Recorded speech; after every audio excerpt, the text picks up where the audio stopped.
মাওলানা জুবায়ের পন্থীরা কি কি মিথ্যাচার করছেন তা আপনাদের সামনে কিছুটা তুলে ধরছি। নাম্বার 1, মাওলানা জুবায়ের সাহেব বাংলাদেশ তবলিগ মার্কাজ ট্রাস্টের চেয়ারম্যান। উত্তর, এই বিষয়টি সম্পূর্ণ মিথ্যা। কেন? কারণ তাকে 2013 সাল থেকে মাত্র 2 বছরের জন্য উক্ত ট্রাস্টের চেয়ারম্যান নিযুক্ত করা হয়। এই ভুয়া দাবির জন্য ইতিমধ্যে তাকে উকিল নোটিশও করা হয়েছে। নাম্বার 2, মাওলানা জুবায়ের সাহেব নিজেকে কাকরাইল মার্কাজের ইমাম বলে দাবি করছেন। উত্তর, এর সপক্ষে তিনি কোনো নিয়োগপত্র দেখাতে পারবেন না। নাম্বার 3, কাকরাইল মার্কাজের জমি মাওলানা জুবায়ের সাহেবের নামে বলে তারা উল্লেখ করেছেন। উত্তর, এই বিষয়টিও সম্পূর্ণ মিথ্যা। বাংলাদেশ সরকার এই জমিটি বাংলাদেশ তবলিগ জামাত বাংলাদেশের নামে রেজিস্ট্রি দলিল করে দিয়েছে।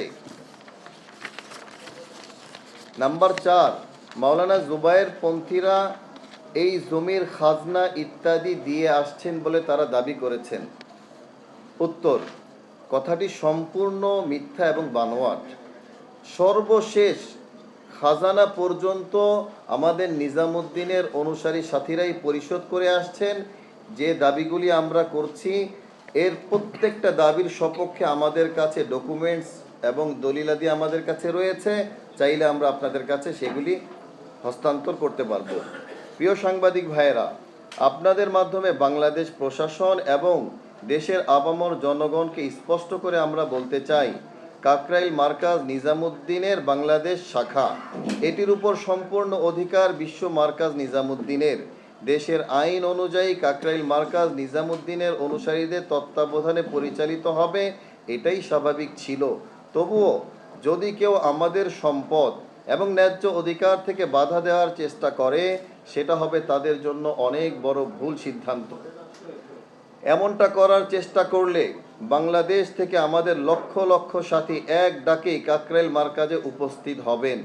সেই বাঁধ ভাঙা স্রোত ঠেকানোর মতো কোনো শক্তি আশা করি থাকবে না, এবং আমরা অত্যন্ত সুশৃঙ্খলভাবে আমাদের অধিকার আদায়ে এবং আমাদের মার্কাজ সঠিক নিয়মে সঠিক সময়ে পরিচালনার জন্য যা করা প্রয়োজন তা করতে পিছুপা হব না। প্রিয় সাংবাদিক ভাইয়েরা, আমরা আপনাদের মাধ্যমে দৃঢ়তার সাথে বলতে চাই, আমরা নিজামুদ্দিন মার্কাজের অনুসারীরা কখনোই সংঘাত বা সহিংসতা চাইনি, এখনও চাই না। আমরা ঐক্য ও শান্তিতে বিশ্বাসী। আপনারা জানেন, আমরা বারবার তাদেরকে ঐক্যের পথে আহ্বান করেছি, তারা আমাদের ডাকে সাড়া দেননি, বরং বারবার সাংবাদিক সম্মেলন করে আমাদের বিরুদ্ধে যাচ্ছে তাই মিথ্যাচার করেছেন। আপনারা শুনেছেন যে তারা আমাদেরকে না হক বা ভ্রান্ত দল বলছেন। আমরা তাদেরকে স্মরণ করিয়ে দিতে চাই যে বিশ্ব বরেণ্য উলামায়ে কেরাম আজ যখন ঐক্যের আহ্বান দিয়ে তাবলিগের উভয় পক্ষকে হক বা সঠিক দল বলছেন, সমানভাবে উভয় পক্ষকে কাজ করার স্বাধীনতা দিতে বলছেন, সেখানে আপনারা গুটি কয়েক আলেম বিশ্ববরেণ্য ওলামায়ে কেরামের মতামতকে কিভাবে উপেক্ষা করতে পারেন?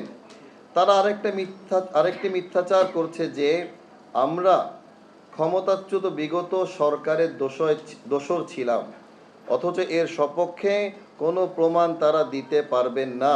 উপরন্তু জুলাই বিপ্লবের সময় কারা বিগত স্বরাষ্ট্রমন্ত্রীর আমন্ত্রণে তার কক্ষে সেই বিপ্লব থামিয়ে দিতে প্রতিজ্ঞা করেছিল তা জাতির সামনে স্পষ্ট। প্রিয় সাংবাদিক ভাইয়েরা, আপনারা দেখেছেন আমরা নিজামুদ্দিন মার্কাজ ও মাওলানা সাদ সাহেবের হক হওয়ার বিষয়টি সামনে রেখে তাদেরকে ওপেন চ্যালেঞ্জ ছুড়ে দিয়েছিলাম।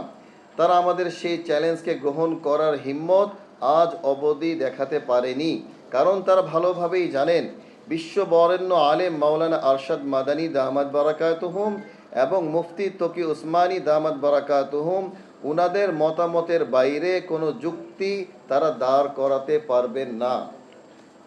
আমার সাংবাদিক ভাইয়েরা, আপনারা দেখেছেন জুবায়ের পন্থীরা বিশ্ব ইজতেমা ও 5ই নভেম্বর 2024 তারিখ সহ বিভিন্ন প্রোগ্রামে বাংলাদেশের কোমলমতি মাদ্রাসা ছাত্রদেরকে এমন সহিংসতাপূর্ণ কাজে ব্যবহার করছে যা দণ্ডবিধি 153B ধারা অনুযায়ী শাস্তিযোগ্য অপরাধ।